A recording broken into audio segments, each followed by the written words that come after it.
सबसे पहले बात करेंगे कीरतपुर मनाली फोर लेन की। कीरतपुर मनाली फोर लेन के महला के पास पहाड़ी से पत्थर गिरा और स्लाइडिंग हुई। उसके कारण ये फोर लेन फिलहाल बंद हो गया है। सुरक्षा के मद्देनजर प्रशासन ने फोर लेन पर यातायात रोककर ट्रैफिक को डाइवर्ट कर दिया है। वहीं चंडीगढ़ की तरफ से आने वाले वाहन चालकों को कैंची मोड़ पर बैरिकेड लगाकर पुराने राष्ट्रीय राजमार्ग स्वारघाट से वाया नैनी होते हुए मंडी भराड़ी फोर लेन मार्ग पर भेजा जा रहा है, जबकि कुल्लू मनाली मंडी व हमीरपुर की तरफ से आने वाले वाहनों को मंडी भराड़ी चौक से नौनी की तरफ से डाइवर्ट करके पुराने राष्ट्रीय मार्ग जो है वो स्वारघाट व चंडीगढ़ भेजा जा रहा है। आपको बता दें कि ये जो Kiratpur Manali four lane highway है ये बहुत एक व्यस्ततम सड़कों में से एक है। सीधे तौर पर चंडीगढ़ से किसी ने या पंजाब से किसी ने हिमाचल की तरफ, मनाली की तरफ, बिलासपुर, हमीरपुर की तरफ जाना है तो फोर लेन हाईवे ये सबसे सही माना जाता है। लेकिन ये पहली तस्वीर आप देख सकते हैं कि दोनों तरफ पहाड़ी है और पहाड़ दिरक चुका है, जिसकी वजह से ये बंद हो चुका है। जेसीबी लगे हुए हैं और जिस तरीके से पहाड़ गिरा है लगता है कि काफ़ी घंटे इसको खोलने में लग जाएंगे। इसलिए जो पुराना एक नॉर्मल हाईवे होता था उसको खोल दिया गया, वहां पर ट्रैफिक डाइवर्ट किया जा रहा है। आज जो ये हमारा कीरतपुर नेरचौक जो फोर लाइन है इसको प्रशासन के दिशा निर्देशों के अनुसार बंद किया गया है। तो मेरे सभी यात्रियों से और जो भी यहाँ से लोग इस फोर लाइन से गुजरते हैं, रेगुलर गुजरते हैं, उनसे विनती है कि जो भी प्रशासन के दिशा निर्देश हैं उनका पालन करें, क्योंकि पहाड़ी के ऊपर से लगातार पत्थर दरक रहे हैं और कोई भी बड़ी जान माल का नुकसान होने का यहाँ खतरा बना हुआ है। तो सभी से विनती है कि इस फोर लाइन से जो प्रशासन के दिशा निर्देश है उनका पालन करें। और इसके साथ साथ मेरा प्रशासन से भी यह अनुरोध है कि इस ये जो कछुआ चाल से कार्य चला हुआ है इस कार्य को भी जल्दी से जल्दी पूर्ण कराने का वो करें, और जिससे कि सभी यात्रियों को पूरी सुविधा मिल सके। क्योंकि जितने भी लोग हिमाचल में आते हैं वो नीचे टोल दे के आ रहे हैं और उनको डाइवर्ट किया जाता है। जैसे ये काम चला हुआ है इस हिसाब से तो इस काम को लगभग 3 से 4 साल तक लग सकते हैं। इस प्रकार से ये कार्य चला हुआ है। प्रशासन से भी ये विनती है कि इस कार्य को जल्दी कराएं और सभी यात्रियों से विनती है कि जो भी प्रशासन का पालन। पांवटा साहिब के शिलाई के विकासखंड डाहर पंचायत से एक ऐसी तस्वीर सामने आई है जिसने सोचने को मजबूर कर दिया है, व्यवस्था पर सवाल उठाए हैं। ये तस्वीर एक नाले की है जो कि इस वक्त पूरा पानी से भरा हुआ है, लवा बहाव तेज है। वहाँ पर स्कूल के बच्चे स्कूल के लिए जा रहे हैं। तो कैसे जा रहे हैं आप देख सकते हैं कि उनके अभिभावक और ग्रामीण उनको अपनी पीठ पर उठा करके उफनती खड्ड को पार करा रहे हैं। ये तस्वीर हाल ही की है और इस खड्ड पर कई सालों से मांग है। करीब 3 से 4 गांवों को कनेक्ट करता है रास्ता, जिस पर ना फुटओवर ब्रिज, पुल की जगह एक फुटओवर ब्रिज ही बना दिया जाए। ये मांग है वो भी पूरी नहीं अभी तक हुई है। स्कूली बच्चों और ग्रामीणों को जान जोखिम में डालकर खड्ड पार करनी पड़ती है। ये जो जिस दिन बच्चे जा रहे थे उनका स्कूल में टीकाकरण भी होना था, तो बच्चे वहाँ पर जा रहे थे और जब वापस आए तो देखा खड्ड पूरी तरीके से उफन रही है क्योंकि लगातार बारिशें हो रही हैं। फिर कुछ ग्रामीण सामने आए मदद के लिए, उन्होंने अपनी पीठ पर बिठा करके बच्चों को लेकर के आए। लेकिन सवाल यही है कि ऐसे में कोई बड़ा हादसा हो जाता तो एकाएक पानी, क्योंकि पहाड़ों में फ्लैश फ्लड भी आते हैं, एकाएक नदियों में खड्डों में पानी आ जाता है। अगर ऐसा होता तो जिन शख्स ने इनको पीठ पर उठाया है वो भी बहाव के साथ बह जाते तो बहुत बड़ा एक हादसा हो सकता था। तो इन हादसों से कब प्रशासन इन न्योता जो दे रहे हैं हादसों को, इनसे कब प्रशासन सुध लेगा, ये बड़ी एक सोचने वाली बात है। और कुछ ज़्यादा बड़ा नाला नहीं है कि फुटओवर ब्रिज बनाने में बहुत करोड़ों का खर्चा है, आसानी से बन सकता है। आमतौर पर ये नाले जब बरसात होती है तो उफनते हैं और ऐसे ही छोटे नाले कई बार हादसों का सबसे बड़ा कारण बनते हैं, क्योंकि बड़ी नदी के करीब लोगों को पता होता है कि बरसातों में नहीं जाना, लेकिन छोटे नालों में एकदम से पानी आ जाता है। और पांवटा साहिब के शिलाई इलाके का डाहर पंचायत का इलाका है, वहाँ पर करीब 2-3 गांव हैं नदी के इस खड्ड के उस पार। वहाँ क्योंकि बरसात में स्कूल तो में जाने वाले बच्चों तक तो ठीक है, किसी को इमरजेंसी में स्वास्थ्य सेवाओं के लिए कोई बीमार हो जाए तो उसको भी पीठ पर ही उठा करके लाना पड़ेगा। और इसके साथ साथ किसी को इमरजेंसी में जाना हो तो वो भी बिना और ग्रामीणों की मदद से नहीं जा सकता। ऊना में भारतीय जनता पार्टी मंडल की एक बैठक भाजपा कार्यालय में आयोजित की गई। बैठक में पूर्व प्रदेश भाजपा अध्यक्ष एवं ऊना सदर के विधायक सतपाल सिंह सत्ती ने बतौर मुख्य अतिथि शिरकत की। आगामी एक माह के दौरान पार्टी द्वारा आयोजित किए जाने वाले विभिन्न कार्यक्रमों को लेकर विस्तार से चर्चा की गई। विधायक सतपाल सत्ती ने बताया कि 11 अगस्त को ऊना में भी पूरे देश की तर्ज पर तिरंगा यात्रा निकाली जाएगी। यह यात्रा इंदिरा स्टेडियम से शुरू होकर के शहीद स्मारक तक पहुंचेगी, जहां शहीदों को श्रद्धांजलि अर्पित की जाएगी। उन्होंने बताया कि 14 अगस्त को विभाजन विभीषिका स्मृति दिवस मनाया जाएगा, जबकि 15 अगस्त को स्वतंत्रता दिवस के अवसर पर भाजपा कार्यालय में तिरंगा फहराया जाएगा।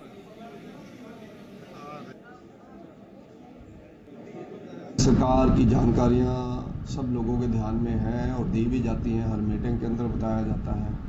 प्रदेश सरकार पूरी तरह से हिमाचल प्रदेश के अंदर फेल हो चुकी है। कांग्रेस की गवर्नमेंट बदला बदली, अत्याचार और उसके साथ साथ भ्रष्टाचार और गुंडागर्दी, इन सब कामों को कांग्रेस सरकार ने आगे बढ़ाना शुरू किया है।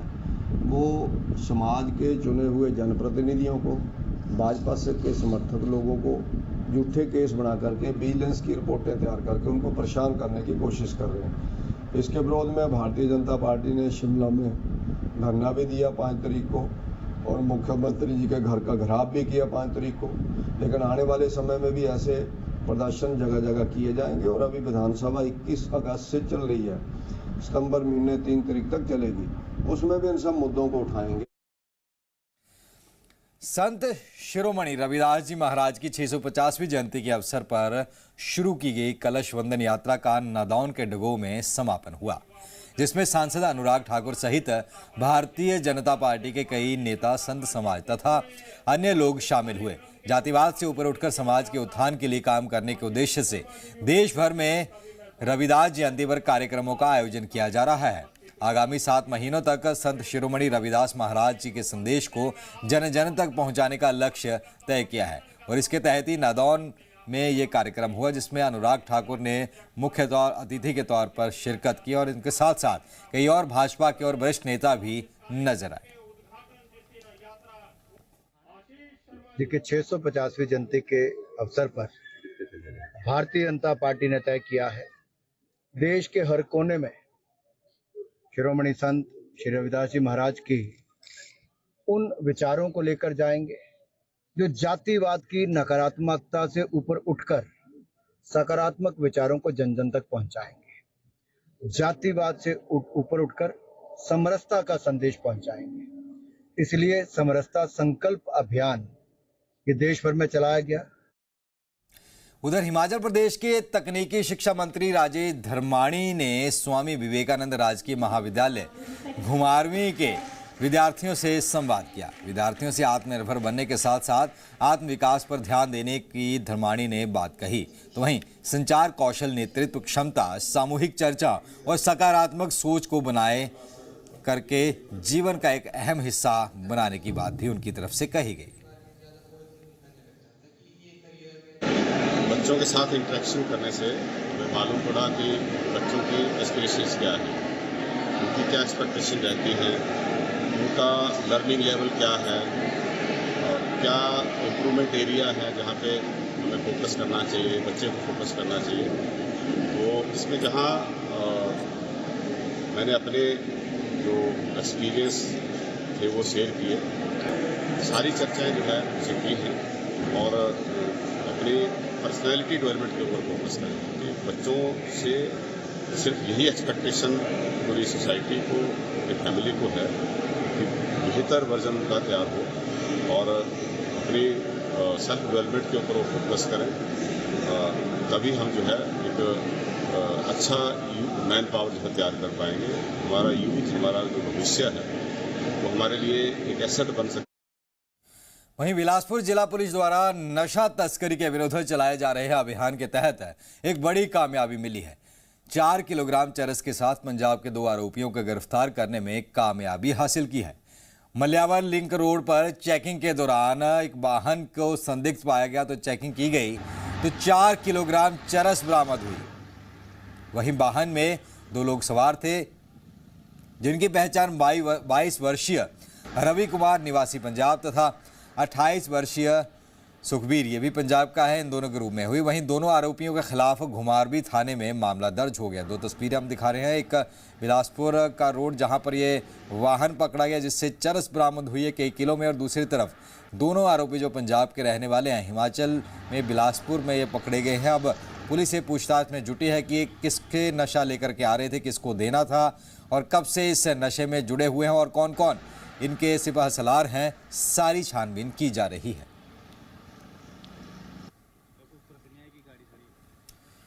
रामपुर में नशे के खिलाफ महिलाओं ने मोर्चा संभाला हुआ है। चिट्टा और नशीली गोलियों के बढ़ते प्रचलन को रोकने के लिए नगर परिषद की पार्षदों और स्थानीय महिलाओं की ओर से जागरूकता अभियान चलाया जा रहा है। इसी कड़ी में डकोल क्षेत्र में महिलाओं की एक बैठक आयोजित की गई। उसमें भांग उखाड़ो अभियान चलाया गया और जिसके तहत महिलाओं ने खुद ही जाकर जो खेतों में और पहाड़ियों पर भांग उगी हुई है उसे उखाड़ा और लोगों को नशे से दूर रहने की एक संदेश भी दिया गया। तस्वीरें आप देख सकते हैं कि औरतें और स्थानीय युवक इकट्ठे होकर के भांग की खेती को उखाड़ रहे हैं ताकि स्थानीय युवक का इनकी जद में ना आए और चिट्टे, भांग और अन्य नशों से दूर रहें। आज हमारी बैठक थी डकोलर में, तो नशे के लिए हमने पहले भी बैठक रखी थी खोपड़ी में, तो उसमें जो हमने नशे के मुद्दा उठाया था। और आज जो बैठक थी, सेकंड बैठक, वो हमारी डकोलर में वार्ड नंबर 6 में थी। जो चिट्टे के लेके, जैसे आजकल पता ही है कि चिट्टा कितना फैल रहा है और साथ में उसके साथ जो है नशीली दवाइयों का भी इस्तेमाल किया जा रहा है। तो आज जो हमारी सेकंड बैठक थी इसके प्रति थी, इसमें जो है सभी ने भाग लिया बढ़ चढ़कर। और फिर हमने जो है साथ में भांग लगी थी सड़क के साथ, वो हमने वो भी उखाड़ी है। और इसी तरह से हम आगे जो है काम करते रहेंगे। और मैं चाहती हूँ कि महिला इसमें सभी जुड़े और बढ़ चढ़कर भाग ले, ताकि हम जो है सबके सहयोग के साथ जो है इस कार्य को कर सके। जैसे कि आप सभी जानते हैं, जो आज की युवा पीढ़ी है नशे की तरफ जा रही है, तो हमने इसमें ज़्यादा से ज़्यादा औरतों को जोड़ा। इसमें हमने ये चर्चा, नशे के बारे में चर्चा की, जैसे युवा जनरेशन नशे की तरफ जा रही है, हम उसको कैसे रोकें। और इसमें सबसे बड़ी जिम्मेदारी माँ बाप की बनती है कि वो अपने बच्चों की कैसे देख रेख करें और उनसे पूछें कि हर चीज़ के बारे में उनसे पूछें। हम जो है जगह जगह जो है नशे के रिगार्डिंग जो है बैठक कर रहे हैं, ताकि जो है ज्यादा से ज्यादा जो है महिलाएं हमारे साथ जुड़ सके।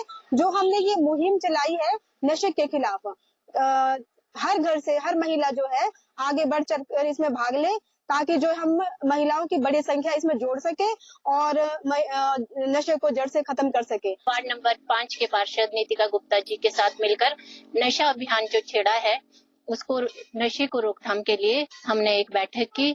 इसमें हमने यह रणनीति बनाई है कि हम इस मुहिम में ज्यादा से ज्यादा महिलाओं को जोड़ें और ताकि हम जो नशा फैल रहा है उसको किस तरह से रोका जाए, उसके बारे में हम मिलकर आगे चर्चा कर रहे हैं।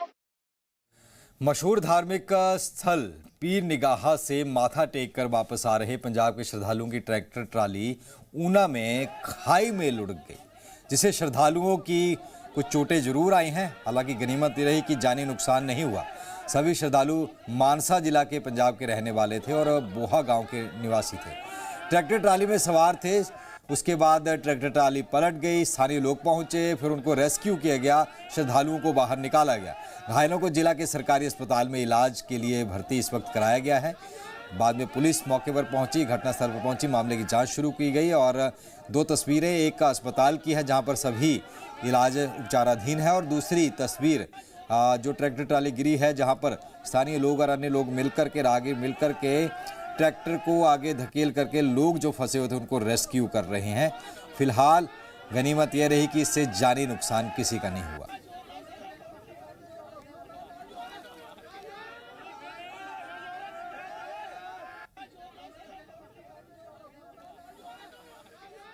नूरपुर के किसानों के लिए एक बड़ी खबर है। करीब 15 साल से अधूरी पड़ी फिन्ना सिंह बहुउद्देशीय बांध परियोजनाओं का अब एक बार नई फंडिंग मिली है।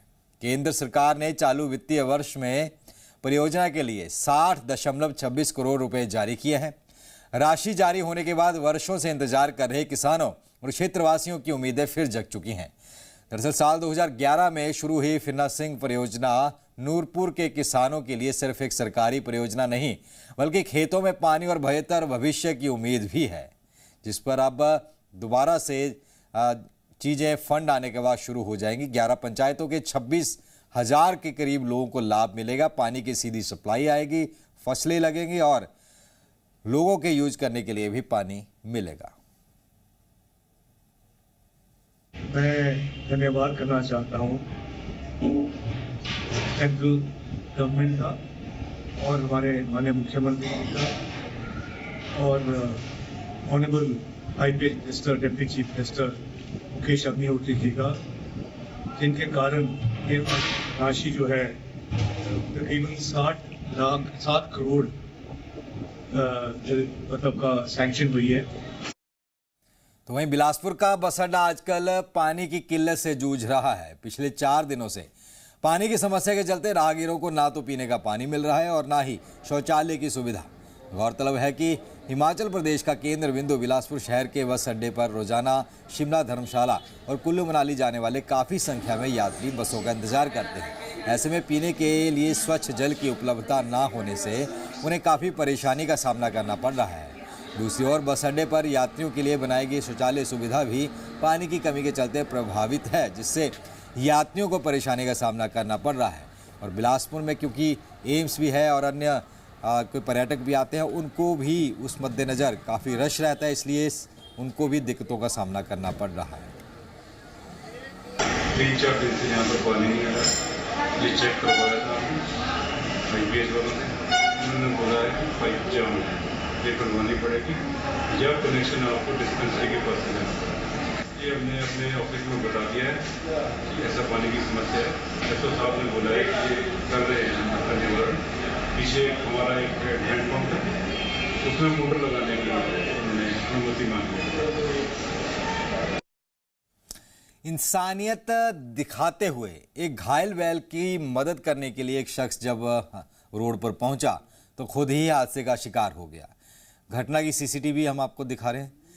दरअसल एक बैल था जो कि किसी गाड़ी की चपेट में आकर के वो सड़क पर आ गया था, जबकि बैल की मौके पर मौत हो गई थी। देर रात एक अज्ञात वाहन ने सड़क पर मौजूदा बैल को टक्कर मार दी। हादसे के बाद चालक वाहन सहित मौके से फरार हो गया। टक्कर लगने से बैल गंभीर रूप से घायल होकर सड़क पर गिर पड़ा था और तड़पने लगा। घायल बैल को देखकर पास के ही स्थित अपने क्वार्टर से एक युवक उसकी सहायता के लिए मौके पर पहुंचा। इतने में पीछे से आए एक अन्य वाहन ने उसे जोरदार टक्कर मार दी। टक्कर इतनी भीषण थी कि युवक गंभीर रूप से घायल होकर सड़क पर गिर गया।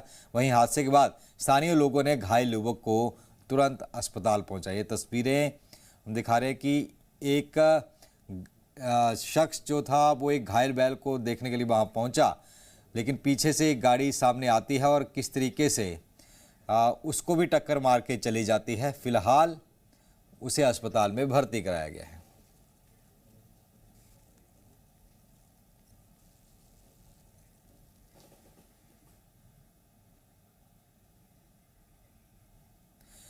तो देश भर के कई राज्यों में कुदरत का कहर जारी है। लगातार मूसलाधार बारिश हो रही है और सड़कें जलमग्न है तो कहीं नदियां उफान पर है। आपके सामने हम कुछ तस्वीरें दिखा रहे हैं पूरे देश के अलग अलग जिलों की। फरीदाबाद, झज्जर, दौसा, जहां तक नज़र जाती है वहां पर पानी लगातार बढ़ रहा है। दिल्ली के यमुना का जलस्तर बढ़ रहा है तो वाराणसी में गंगा भी धीरे धीरे ऊपर चढ़ रही है। उत्तराखंड के रुद्रप्रयाग में भूस्खलन और मलबे से केदारनाथ हाईवे की आवाजाही प्रभावित है। तो वहीं जम्मू कश्मीर के राजौरी में फ्लैश फ्लड से खेतों को नुकसान पहुंचाया है। यानी देश के कई हिस्सों में बारिश आफत बनकर आई है। पहली तस्वीर झज्जर की है, दूसरी दिल्ली की, तीसरी रुद्रप्रयाग उत्तराखंड की है, चौथी फरीदाबाद हरियाणा की, पांचवी दौसा की, छठी वाराणसी की और सातवीं राजौरी जम्मू की है। पूरे देश में इस वक्त मानसून की बारिश आफत बरसाती हुई जा रही है और इसके साथ साथ इसमें कोई भी शहर, कोई भी सड़क, कोई भी कह सकते हैं कि इलाका अछूता नहीं रहा है। पहाड़ों में भी कोई खास कह सकते हैं कि इस वक्त राहत नहीं है। पहाड़ों पर भी कुदरत का रौद्र रूप देखने को मिल रहा है। उत्तराखंड से लेकर हिमाचल और जम्मू कश्मीर तक पहाड़ों का सफर दिन ब दिन खतरनाक होता जा रहा है। कहीं पहाड़ टूट रहे हैं तो कहीं नदियां अपने उफान पर हैं। मौसम खराब होने के चलते अमरनाथ यात्रा को फिलहाल आगे के लिए बंद कर दिया है। कब तक बंद रहेगी ये कोई जानकारी नहीं है। शिमला के क्यारकोटी में बारिश के बीच लैंडस्लाइड हुआ। पहाड़ से मलबा और बड़े बड़े पत्थर सड़क पर आ गिरे, जिससे आवाजाही प्रभावित हुई। खराब मौसम के चलते अमरनाथ यात्रा को अगले आदेश तक फिर रोक दिया गया। तो वहीं उत्तराखंड के चमोली में 20 से ज्यादा सड़कें ठप हैं। भारी बारिश से नदियां उफान पर हैं। ऋषिकेश में गंगा नदी का जलस्तर बढ़ गया। पहाड़ों पर कई जगह लैंडस्लाइड की तस्वीरें सामने आ रही हैं।